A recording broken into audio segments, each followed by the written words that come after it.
जब कोई कहता है कि आदिवासी और हिंदू समाज अलग नहीं है तो यह सिर्फ एक वाक्य नहीं होता, यह एक राजनीतिक घोषणा होती है और इस घोषणा के पीछे छुपा होता है पहचान को विलय करने की राजनीति, इतिहास को मिटाने की राजनीति और अधिकारों को कमज़ोर करने की राजनीति। जोहार साथियों, मैं मुकेश बिरुआ। आज हम एक बहुत बड़े सवाल पर बात करेंगे। क्या आदिवासी और हिंदू एक ही हैं? और अगर नहीं हैं तो फिर ऐसे बयान क्यों दिए जाते हैं? मोहन भागवत ने रांची के एक कार्यक्रम में यह बातें कही। यह बयान विवादास्पद है क्योंकि चाहे ऐतिहासिक हो या सांस्कृतिक हो या मानव शास्त्रीय तथ्य, आदिवासी और हिंदू अलग अलग हैं। आदिवासियों की भूमि पर भारत बसा है तो हिंदू आर्य संस्कृति है जो बाहर से आई है। आज का वीडियो भावनाओं पर नहीं, तथ्यों पर आधारित है। इतिहास, संविधान, समाजशास्त्र और आदिवासी अनुभव के आधार पर मैं इसे आगे बढ़ा रहा हूँ। आधुनिक जेनेटिकल स्टडी बता रहा है कि आर्य लोगों के भारत में आने से हजारों वर्ष पहले से आदिवासी यहाँ रहते रहे हैं। अफ्रीका से 65-70 हज़ार साल पहले आए हुए होमोसेपियंस के वंशज पहले से भारत की भूमि पर बसे हुए थे। प्राकृतिक जीवन जीने की पद्धति जो सामाजिक, सांस्कृतिक, धार्मिक, आध्यात्मिक और नैतिक मूल्यों में उतारने वाले मानव समूह को ही आज के समय में आदिवासी कहा जाता है। होमोसेपियंस के सीधे वंशज में अंडमान और निकोबार के नेग्रिटो आदिवासी, झारवा आदिवासी, सेंटिनली आदिवासी, ओंगे आदिवासी, शोम्पेन आदिवासी ये सब माने जाते हैं, जबकि भील, गोंड, मुंडा, संताल, हो, उरांव आदि उसके बाद की आदिवासी समूह मानी जाती है। दक्षिण भारत में सोलिगा लोगों को भी सबसे प्राचीन निवासियों में एक माना जाता है। राजस्थान के कालबेलिया समुदाय को भी प्राचीन आदिवासी समुदाय के रूप में ही जाना जाता है। आर्य लोग अधिकतम 1500 ईसा पूर्व में भारत आए, जबकि मौजूदा आदिवासी तो यहाँ 3800 से 4500 ईसा पूर्व से मौजूद थे। एस्ट्रोएसिटिक मुंडा परिवार दक्षिण पूर्व एशिया से भारत आया तो आर्य यानी हिंदू लोग तो मध्य एशिया से सिंधु घाटी क्षेत्रों में बसते हुए आए। कहाँ हम पूर्व से आए और हिंदू पश्चिम से। ये तो पूर्व और पश्चिम को मिलाने की बात हो रही है। क्या ऐसा संभव है? पूर्व पश्चिम का मिलना मतलब सूर्योदय और सूर्यास्त का मिलना। यदि ऐसा हुआ तो समझिए कि दिन और रात का चक्र थम जाएगा। तो क्या मोहन भागवत दिन और रात के चक्र को ख़त्म करना चाहते हैं? हिंदू शब्द की उत्पत्ति फारसी और संस्कृत के सिंधु शब्द से हुई है, जहां मध्यकाल में तुर्क और ईरानी लोग सा का उच्चारण हा के रूप में करते थे, क्योंकि उनकी भाषा में सा नहीं होता था, जिससे सिंधु नदी के पार रहने वाले लोगों के लिए हिंदू शब्द का प्रयोग होने लगा। वास्तव में यह मूल रूप से एक भौगोलिक पहचान थी जो 19वीं सदी के बाद धार्मिक पहचान में बदली, जबकि आदिवासी तो इस भारत भूमि के मूल निवासी हैं, ना कि वैसे समूह जो अपनी पहचान बदल बदल कर रह रहे हैं। आदिवासी पहले भी आदिवासी थे और आज भी आदिवासी हैं। जब ये लोग नारा लगाते हैं कि गर्व से कहो हम हिंदू हैं, तो आदिवासियों के बीच पहली समझ यही आती है कि यह रैली गैर आदिवासियों की है, दिकुओं की है, क्योंकि आदिवासी हिंदू नहीं हैं तो क्यों उन्हें इस नारा में अपनापन लगेगा।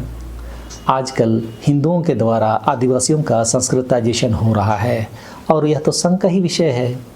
आदिवासियों के प्राकृतिक देवी देवताओं को हिंदू देवी देवताओं के रूप में बताना, जाहिर थान पर मंदिर बनाना, पूजा में बाहरी पुरोहित लाना, संताल समाज का महाकुंभ आयोजित करना, आदिवासी पर्व त्योहारों को हिंदू त्योहारों में समाहित करना, संस्कृताइजेशन नहीं तो और क्या है। इनके द्वारा किए जा रहे संस्कृताइजेशन को आप तब याद कीजिए जब ये लोग बोले कि आपका देवता तो शिव है।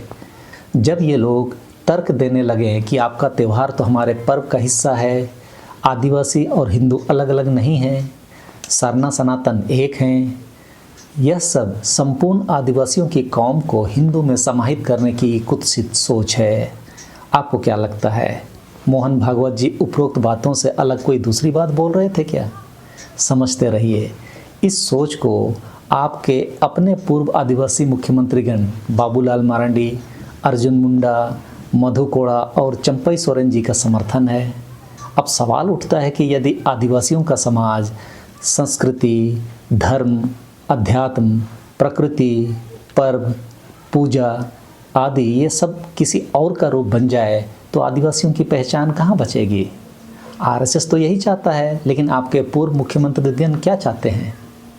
क्या आदिवासियों की पहचान मिटाने की राजनीति कर रहे हैं? सोचिए, आदिवासी फिलॉसफी में बाहरी सिर्फ अंग्रेज नहीं हैं। मुख्य धारा के समाज के भीतर मौजूद शक्तियाँ जैसे महाजन, साहूकार, ठेकेदार, जमींदार, धार्मिक संस्थाएं जैसे हिंदू, मुसलमान, ईसाई सभी बाहरी हैं। आदिवासियों के जीवन का आधार ही जल, जंगल और ज़मीन है और इतिहास बताता है कि इन संसाधनों पर सबसे बड़ा संघर्ष ही बाहरी नियंत्रण के खिलाफ रहा है। जब कोई समाज आपकी ज़मीनें छीने, आपके जंगल पर कब्जा करे, आपकी ग्राम सभा को कमज़ोर करे, उसके निर्णय को नहीं माने, इसका मतलब ये सभी बाहरी हैं। खैर, आगे बढ़ते हैं। भारत का संविधान ने आदिवासियों को अनुसूचित जनजाति यानी एसटी के रूप में अलग पहचान दी। क्यों? क्योंकि आदिवासी समाज का आधार अलग है। आदिवासियों का सामाजिक संरचना हर एक गांव, समुदाय की सहमति से चलता है, सामूहिकता है, संस्कृति हिंदुओं से भिन्न है। आदिवासियों की स्वशासन व्यवस्था, धार्मिक और आध्यात्मिक विचारधारा सब अलग है। आदिवासियों को संविधान के अनुच्छेद 342 के तहत अनुसूचित जनजाति घोषित करने में उनकी आदिम विशिष्टता देखी जाती है, जो हिंदुओं से अलग है। फिर हिंदुओं से अलग भिन्न संस्कृति देखी जाती है। हिंदुओं से आदिवासियों का भौगोलिक अलगाव देखा जाता है। आदिवासियों का हिंदुओं से मेल मिलाप में संकोची स्वभाव देखा जाता है और आर्थिक पिछड़ापन देखा जाता है। अगर आदिवासी और हिंदू एक होते तो फिर 5वीं अनुसूची क्यों होती? पेशा कानून क्यों बनता? संघ की बैठक में झारखंड के पेशा नियमावली की भी बात उठी कि उसमें आदिवासी समुदायों के अनुकूल सही तरीके से लागू होना चाहिए। मध्य प्रदेश में भी तो पेशा नियमावली है, लेकिन सिंगरौली में अडानी के साथ कदम से कदम मिलाते हुए भाजपा सरकार ने 5वीं अनुसूची और पेशा नियमावली होने के बावजूद ग्राम सभा को पूछे बिना हजारों आदिवासियों को विस्थापित कर दिया, जंगल के जंगल काट दिए। वहाँ संघ क्या कर रही थी? झारखंड पेशा नियमावली देश के अभी तक बने 9 राज्यों के पेशा नियमावली में सबसे बेहतर नियमावली है। अगर आदिवासी और हिंदू एक होते तो वन अधिकार अधिनियम क्यों आता? इन कानूनों का मूल संदेश यही है कि आदिवासी इलाकों में शासन का केंद्र ग्राम सभा है, समुदाय है, कोई ब्राह्मण या पुजारी नहीं, और संसाधनों पर पहला अधिकार समुदाय का है। संविधान आदिवासियों को हिंदू समाज का हिस्सा नहीं, एक विशिष्ट समुदाय मानता है। एक बार सोच कर देखिए कि क्यों यह नहीं देखा जाता कि आदिवासी वन व्यवस्था में किस वर्ण में आता है। इस पर संघ प्रमुख या संघ की राय क्या है, यह भी पूछा जाए। संघ प्रमुख मोहन भागवत ने सरना धर्म कोड का विरोध करते हुए कहा कि यह समाज को तोड़ने का प्रयास है। मतलब सरना को अलग धर्म कोड की मान्यता मिलेगी, उससे कौन सा समाज टूटेगा? हिंदू समाज या आदिवासी समाज? सारे पूर्व मुख्यमंत्री अर्जुन मुंडा, बाबूलाल मरांडी, मधु कोड़ा और चंपई सोरेन भी मौजूद थे। अब वे क्षेत्र में आए तो आदिवासी समाज उनसे भी पूछे कि वे हिंदू हैं या सरना। यदि हिंदू हों तो उन्हीं के यहाँ वोट मांगने भेजा जाए। आदिवासी हिंदू नहीं हैं, पर विस्तार से इस वीडियो में मैंने जानकारी दी है, लेकिन कुछ बातें बता देता हूँ ताकि कंटेंट को आप समझ सकें। मोहन भागवत जी बोल रहे हैं कि हिंदू जीवन पद्धति है। ठीक है, हम भी मान लेते हैं, लेकिन हिंदू को धर्म के रूप में जनगणना में क्यों काउंट किया जाता है, उस पर अपना विरोध कब दर्ज करेंगे? यदि हम यह मान भी लें कि हिंदू जीवन पद्धति है तो आपको समझनी पड़ेगी कि यह जीवन पद्धति शास्त्रों पर आधारित है, मंदिरों पर आधारित है, पुरोहित व्यवस्था पर आधारित है, जाति व्यवस्था पर आधारित है। और सरना के बारे मोहन भागवत जी बोल रहे हैं कि सरना पूजा पद्धति है, लेकिन मेरी नज़र में उनका यह कथन गलत है, क्योंकि सरना प्राकृतिक जीवन जीने की पद्धति है जो शास्त्र और कर्मकांडों से नहीं बल्कि प्रकृति के नियम से चलती है। प्रकृति की शक्ति जो धरती की ऊर्जा में निहित है उसे समझने और उसके अनुकूल जीवन जीने की पद्धति है। सरना, देसावली, जयरा आदि पूजनीय स्थल के रूप में बहुत बाद में स्थापित हुए, लेकिन प्राकृतिक जीवन जीने की पद्धति तो उसे काफ़ी पहले ही आदिवासियों ने सीख लिया था। जब हम यह कहते हैं कि आदिवासी और हिंदू एक नहीं हैं, इसका मतलब किसी से दुश्मनी की बात हम नहीं बोल रहे हैं, बल्कि यह अपनी स्वतंत्र पहचान बचाने की बात बोल रहे हैं।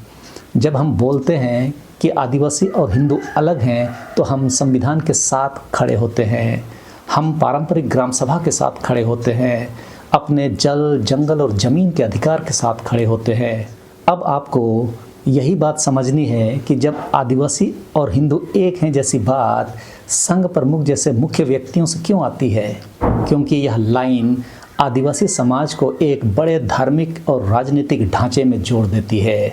जब पहचान विलय हो जाती है तो अधिकारों की लड़ाई कमज़ोर हो जाती है, और जब ग्राम सभा कमज़ोर होती है तो ज़मीन पर कब्जा आसान हो जाता है। सिंगरौली का उदाहरण इसका जीता जागता उदाहरण है। यह सिर्फ धर्म की बात नहीं है, यह सत्ता और संसाधनों की राजनीति है। आदिवासी समाज का संघर्ष सिर्फ पहचान का संघर्ष नहीं है, यह संघर्ष अस्तित्व का है, और अस्तित्व की रक्षा का पहला कदम इस समय तो अपने को हिंदू से अलग रखना, हिंदू धर्म के कर्मकांडों को नहीं मानना, हिंदुओं के शास्त्रों को नहीं मानना, हिंदुओं के पूजा पद्धति को नहीं मानना, उसकी जगह पर आदिवासियों को अपनी भाषा, संस्कृति, प्रकृति की उपासना और ग्राम सभा को मानना है और बचाना है। आपकी क्या राय है? क्या आपके इलाके में भी संस्कृताइजेशन हो रहा है?